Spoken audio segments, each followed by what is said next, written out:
자, 그리고 마지막에 제가 뭘 할 건지 말씀 아까 드렸었죠? 자, 수험생들이 자주 하는 질문 베스트 7을 제가 뽑아봤습니다. 제가 몇 년 동안 수업을 하면서 가장 많이 받았던 질문 위주로만 뽑아놓은 거니까요. 여러분들도 아마 분명히 저건 좀 궁금했다라고 생각이 드시는 것들이 있을 거예요. 그게 첫 번째입니다. 오답 감점제 있나요? 같은 내용으로 모르는 문제 찍어도 됩니까? 라는 질문들 엄청나게 하시죠. 누구는 찍었는데 합격했대요. 라는 말씀도 하시고요. 자, 일단 오답 감점제는 있습니다. 거의 대부분 기업이 다 가지고 있고요.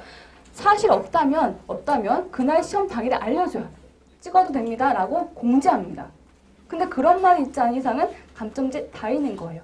사이트 같은 경우도 감점제 있다 없다 그냥 추측만 난무하다가 작년부터 그냥 공지해버렸죠. 우리 있어요. 라고 얘기했잖아요. 그죠? 오답 감점제 있습니다. 그래서 더 중요한 게 뭐예요? ABS 지원이 반드시 필요한 거예요. 풀었는데 틀렸다는 것은요, 여러분, 시간 투자해서 마이너스 받은 거예요. 말도 안 되는 거예요. 감점 받기 위해서 내가 그 문제 1분 투자한 겁니다. 말이 안 되죠. 그래서 오답 감점제가 분명히 있어요. 그런데 합격한 사람들 중에 들어보니까 난 찍었는데? 라는 말 되게 많이 합니다. 그죠? 찍은 개수가 문제인 거예요. 그 친구는요, 안 찍어도 합격했어요. 이미 합격선 75% 이상을 풀었기 때문에. 근데 난 찍었는데 떨어졌어요? 그 이유는 나는 그만큼 못 풀었었기 때문에. 찍은 개수에 문제가 있는 거예요. 찍은 개수에. 찍어서 합격했다가 아니라 이미 많이 풀었다가 문제가 되는 거죠. 그건 전혀 몇 개를 찍었다. 이거는 찍어서 합격했다. 이거는 전혀 우리가 들을 얘기는 아니에요. 얼마큼 풀었는지를 먼저 물어봐야 돼요. 오답 감점제는 무조건 있고요. 없는 곳은 당일 알려주니까 가서 이제 없으면 찍으면 되는데 여기서 하나 추가로 말씀드리고 싶은 것은요. 안 찍는 건 연습을 하셔야 돼요. 찍지 않는 연습은 필요합니다. 약 3주가 걸리더라고요. 제가 해봤는데. 왜냐면 여러분 사지선다 오지선다 중에서 한 두세 개가 탈락이 돼요. 남은 2개 가지고 고민을 합니다. 이게 맞을까? 이게 막 고민을 해요. 이거를 버리기가 힘들죠. 버리기 힘들어요. 그래서 이거일 것 같다를 체크합니다. 그걸 본인은 풀었다고 착각을 하고 있는 경우가 굉장히 많이 있어요. 근데 그거 찍은 거거든요. 보통 거기서 다 내가 찍은 게 아니라 아닌 게 답인 경우가 더 많지 않나요? 거기서 감점이 되게 많이 나와요. 그러니까 안 찍는 연습은 분명히 하셔야 돼요. 찍는 건 연습하실 필요가 없어요. 그런데 본인이 안 찍고 있다 이걸 계속 생각하면서 그것은 연습을 분명히 하셔야 됩니다. 제가 모의고사 수업을 하면서요. 진짜 좀 안 찍어봅시다. 푼 것만 체크해봅시다 라고 해도 항상 나와요. 자, 그러면 또 하나. 오답의 허용 수치를 한번 제시해드릴게요. 오답의 허용 수치. 오답은 내가 아무리 제대로 풀려고 해도 푼 게 틀릴 수 있죠. 오답은 나올 수 있어요. 분명히 나올 수 있거든요. 그런데 푼 개수의 10% 이하로 맞춰주셔야 돼요. 그게 오답의 허용 수치예요. 그게 기준이에요. 만약에 20개 풀었습니다. 몇 개까지 허용이 돼요? 2개까지 허용이 돼요. 100개 풀었습니다. 10개까지 허용이 된다. 이렇게 기준 잡아두시면 돼요. 근데 그 이상 계속 틀리고 있다? 문제가 있는 거예요. 그 기준을 잡고 준비하시면 돼요. 자, 그게 1번 내용입니다. 자, 2번 과목당 과락이 있나라는 질문 많이 받았는데요. 아까 잠깐 말씀드렸네요. 그죠? 과목당 과락은 다 있는데 그게 몇 프로냐? 20%라는 얘기도 있고요. 40%라는 얘기도 있습니다. 그런데 40%에 맞춰 준비하시는 게 안전하겠죠. 그죠? 출제 문항수의 40%. 자, 수리가 20문항이다. 몇 개요? 최소한 8개 이상은 맞아야지만 수리 때문에 떨어지는 건 없는 거예요. 다른 거 다 만점 받아도 뭐 상식이 과락이다? 탈락입니다. 그래서 뭐 이런 얘기도 있어요. 기업은 오각형 인재를 원한다. 오각형이 뭐예요? 정중앙을 두고 각 영역별로 일정한 고른 점수가 나오고 있는 인재. 이거예요. 찌그러진 오각형? 어느 한쪽만 큰 오각, 이거 안 된다는 거죠. 과목당 과락을 대변해주고 있는 내용입니다. 과락은 분명히 있습니다. 세 번째, 이것도 별거 아닌데 질문을 정말 많이 들었어요. 시험 직전에. 마킹은 문제 풀면서 바로 하는 게 좋은가요? 좋습니다.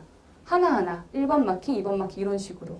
다 풀고 언어 마킹 쭉 하겠다 이것보다는. 왜냐면 하나하나 마킹을 하셔야지만 내가 이거 과락은 면했나? 몇 번 안 풀었지? 답안지만 보고 바로 확인하실 수 있어요. 시험지 막 넘기지 않고. 그게 훨씬 좋고 물론 마지막 실수도 줄일 수가 있고요. 한 번에 마킹했을 때 밀리는 실수 있잖아요. 그런 거 줄일 수도 있고 해서 마킹은 바로바로 하시는 게 좋고요. 그리고 시험장 가시면 사인펜만 사용하게 합니다. 그죠? 그래서 문제를 풀 때 사인펜만 갖고 푸는 연습도 하셔야 돼요. 이거를 샤프하고 그 지우개 다 두고 연습장까지 두고 그 풀이하는 연습을 이제 초반에 하시겠지만 막판 가서는요 사인펜만 딱 갖고 푸는 연습을 하셔야 돼요. 그렇지 않으면 가서 당황하시거든요. 익숙하지 않다 보니까 그것까지 생각을 하셔야 되고 최근에는 뭐 시계도 갖고 가지 말라는 얘기도 있어요. 그래서 시계도 그리고 그 사전에 어떤 것들까지만 허용되는지도 알고 거기에 맞춰서 준비하시는 게 좋습니다. 또 하나는 여러분 공부하실 때 독서실에서 공부하시는 것보다는 저는요 솔직히 시험장이 그렇게까지 조용하지 않아요. 그래서 어느 정도 소음이 있는 곳에서 공부해 보시는 게 저는 더 낫다고 생각을 합니다. 막 시끄러운 데까지는 아니겠지만 뭐 카페나 뭐 이런 데서 한번 시험 보시는 것도 괜찮다고 생각이 들어요. 왜냐하면 조용한 데서만 하다 보면 막상 갔을 때 아주 조그만 소음에도 되게 민감해지거든요. 그래서 최대한 그쪽 현장에 맞는 분위기에서 최종 공부를 하시는 게 가장 좋다고 생각이 들어요. 자, 네 번째 거, 인적성 준비 기간은 어느 정도로 생각하면 좋은가라는 건데요. 최소 한 달 이상입니다. 최소 한 달 이상. 나는 일주일밖에 안 봤는데, 난 책 한권 보고 들어갔는데, 이분은 안 봐도 합격했었던 분이에요. 그들과 우리를 비교할 필요 없습니다. 그러니까 걔들은 원래 잘하는 애들이에요. 근데 그렇지 않고 기본부터 이제 준비를 해보겠다. 유형 분석부터 문제부터 다 보겠다라고 하시면 최소 한 달 이상인데 조금 제대로 보시려면 전 2달 정도를 말씀드려요. 2달. 자, 첫 번째 한 달은요. 유형을 파악하고 문제풀이 방법. 아까 했던 거 있잖아. 2가지 이상의 풀이 방법을 막 익혀보는 거죠. 그동안 ABC군 분리도 한번 시켜보는 거고요. 그리고 마지막 한 달은 뭐 하셔야 돼요? 최종 실전 형태의 모의고사를 시간 재면서 푸는 연습을 하시는 겁니다. 시간 재면서. 그때 이제 내가 ABC군 제대로 선별하고 있나? 문제 선별 능력이 필요해요.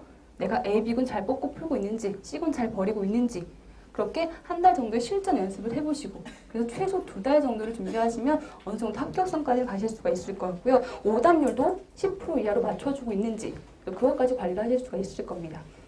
자, 그리고 5번째로 가볼까요? 스터디라는 것이 도움이 되나요? 이 질문도 참 많이 받았어요. 이 질문도. 근데 스터디 뭐 온라인 카페에서 문제 제공하는 스터디 그거는 뭐 그냥 하는 거니까 혼자 하는 거는 마찬가지죠 사실은. 그렇죠? 그런 거 말고요. 모여서 하는 스터디 있죠. 모여서 하는 스터디 괜찮습니다. 괜찮은데 본인 실력이 어느 정도 쌓여진 뒤에는 나한테 손해가 될 수 있어요. 내가 가르치는 정도밖에 안 될 때 스터디 수준이 그럴 땐 내가 얻을 게 없죠. 그럼 그때는 과감히 이기적으로 탈퇴하세요. 공부는 되게 이기적이셔야 돼요. 누구를 배려하면서 어떻게 공부가 합격합니까? 그럼 그들 합격하라고 난 떨어져야지 배려하려면. 그렇죠? 그러니까 스터디는 내가 얻을 수 있는 스터디는 괜찮습니다. 그리고 스터디라면 좋은 것은 하나 뭐냐면 꾸준히 배울 수 있다는 건 당연하겠지만 문제를 많이 접할 수 있다는 거 하나하고 풀이 방법을 여러 개를 공유해 볼 수 있다는 거예요. 난 이렇게 풀었고 저는 저 사람이 이렇게 풀었고라는 2가지 3가지 풀이 방법을 다 한번 확인해 볼 수가 있거든요. 해설지 없는 나머지 내용까지도. 그래서 그런 것에 있어서 스터디는 괜찮은 편이에요. 근데 실력이 되면 그땐 탈퇴하시기 바랍니다. 자, 6번째. 사트 준비하면 다른 기업 적성에도 도움이 많이 되나요? 라는 말씀도 참 많이 하시는데요. 그 이유는 아마 그 시중에 가면 사트만큼 책이 많은 게 없죠. 그렇죠? 워낙 사트 책이 잘 나와 있다 보니까 다른 기업 적성보다 이 책에 먼저 손이 가고 그리고 뭐 공채도 좀 크게 하다 보니까 이것부터 준비를 하시는 분들이 꽤나 많으신 것 같은데 당연히 도움됩니다. 당연히. 거의 다 공통적인 요소예요. 특히나 사트에 이제 시각적 사고까지 들어갔기 때문에 완벽히 거의 일치한다고 보실 수가 있어요. 단 여기 없는 게 그 공기업에서는 몇 개 추가로 있는 게 있죠. 상황 판단이라든지 또는 창의력 검사라는 걸 보는 공기업도 있어요. 창의력 검사가 공기업뿐만 아니라 대기업, 사기업도 몇 군데가 출제가 되기도 하는데 먼저 상황 판단부터 잠깐 말씀드릴게요. 상황 판단 검사라고 하는 것은 뭐냐면 물론 PSAT는 상황 판단 검사는 뭐 논리 문제 위주인데 우리 공기업이나 인적성 쪽에서 나오는 상황 판단 문제는 일정한 상황을 주고 그 상황에서 당신이라면 어떤 선택을 하시겠습니까? 라는 그런 문제 유형이에요. 사실상 인성검사 연장이에요. 인성검사 연장. 나를 보여주는 거거든요. 자, 그런데 상황 판단 문제 뭐 한전은 무조건 나옵니다. 매번 시험마다 나오고 그리고 대기업도 몇 군데가 있는데요. 상황 판단 문제를 딱 봤을 때 보기 중에 다 가능할 것 같은 보기들이 많이 보여요. 이것 때문에 고민을 많이 하시거든요. 한전의 출제 문제 유형 하나 말씀드려 볼게요. 뭐가 있었냐면 본인이 어떤 그 회사에서 팀 프로젝트 팀원이었어요. 결과를 발표해야 되는 거예요. 결과 발표 날인데 결과 발표 담당했던 그 팀원이 현장에 나타나고 있지 않은 겁니다. 그랬을 때 같은 팀의 팀원으로서 당신은 어떻게 하시겠습니까? 였어요. 자, 1번 무작정 기다린다. 예요. 자, 2번 현장에서 사람들한테 늦는다는 양해를 구한다. 이게 2번이에요. 자, 3번 그냥 내가 발표한다. 이게 3번이에요. 그리고 4번은 발표 담당자의 컴퓨터를 뒤져서 그 PPT 파일 찾아내서 그걸로 내가 발표한다. 이게 4번이에요. 이게 기출문제입니다. 근데 제가 이걸 왜 알고 있어요? 시험 본 친구가 나와서 이거 정말 정답이 뭘까라고 엄청 고민했었다라고 얘기를 하는 거예요. 다른 게 아니라 이걸 갖고 고민을 했대요. 자, 머릿속에 몇 번 아마 생각을 하셨을 거예요. 혼자서, 그쵸? 그런데 이 문제는 정답이 뭐예요? 1번을 체크하지 않는다가 정답이에요. 이해되시나요? 2번, 3번, 4번 다 뭐 괜찮을 것 같잖아요? 괜찮은 거 맞아요. 그런데 아닌 거. 1번 체크 누가 하고 있지 이거 잡기 위한 게 이런 문제의 의도인 거예요. 상황 판단 문제는. 그래서 이런 문제는요. 역순위를 매기시는 겁니다. 가장 아닌 것부터 찾기. 가장 아닌 것부터 찾기. 물론 정답이 보이는 건 그냥 바로 보입니다. 그건 상관없어요. 자, 기출문제 하나 더 말씀드릴까요? 너무 당연한 거. 자, 회사에서 출장비가 나왔습니다. 출장비가 남았습니다. 어떻게 할까? 문제예요. 1번 상사와 함께 나눠 갖는다. 2번 불우의 토끼를 한다. 3번 가족과 맛있는 식사를 한다. 4번 반납한다. 뭐예요? 4번이죠. 이런 거 당연히 보이잖아요. 그렇게 두 가지라는 거예요. 아시겠죠? 역순위 매긴다.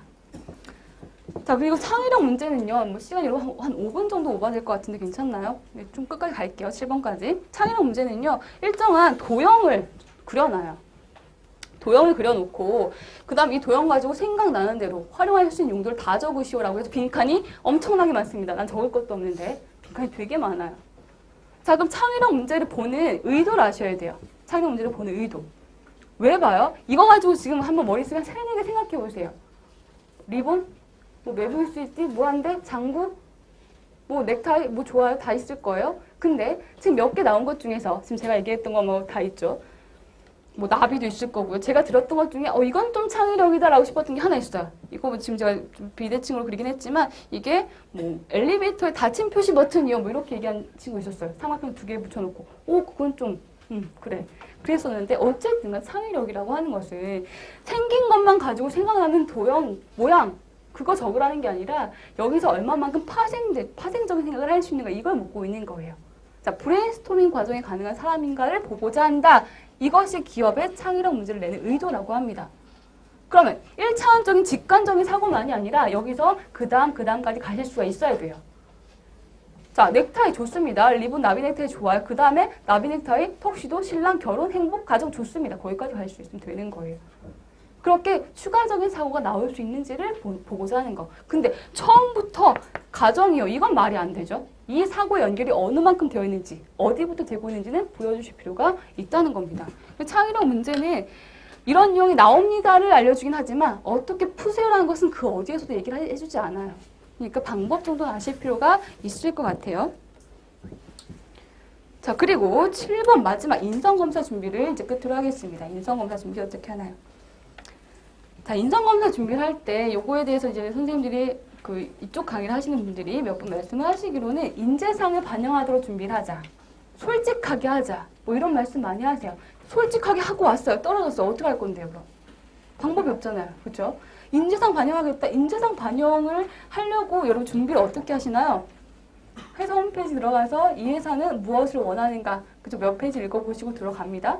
근데 들어가 봤더니 인재상 체크하다가 갑자기 어디서 내가 튀어나오기도 하고, 그죠? 그리고 인재상 또 생각하면 또 체크하기도 하고 하다 보니까 일관성이 없는 거예요. 거기서. 만약에 인재상 반영하겠다라고 하면요. 여러분 지금부터 한 5, 6개월 전부터 비긴하셔야 돼요. 나는 그런 사람. 이렇게 되셔야 돼요.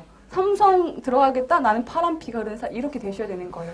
그게 안 돼 있잖아요. 그러면 인재상 반영 되게 어려워요. 그럼 키워드 하나만 알고 들어가세요. 이 회사는 정직, 이 회사는 창의, 이 회사는 열정. 그렇게 슬로건 하나 정도만 알고 들어가시고 그거를 묻고 있는 문항만 맞게 체크하시고 나머지는 도덕성 쪽으로 가셔야 되는 거예요. 도덕성 쪽으로.